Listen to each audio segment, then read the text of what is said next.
রূপালী জগতে যে নারী যত বেশি উলঙ্গ সে নাকি তত বেশি সাহসী। দেখতে নারী, সুস্থ নারী, আসলেই সে দিব্যি একজন নারী বলে আমি মনে মনে পুরুষ।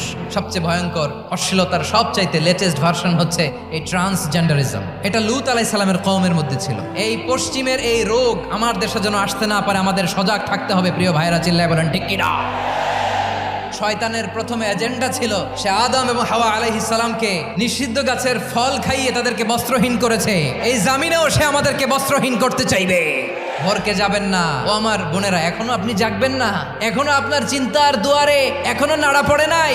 ওরা আপনাকে উলঙ্গ বানাতে চায়, ওরা আপনাকে আইটেম গার্ল বানাতে চায়।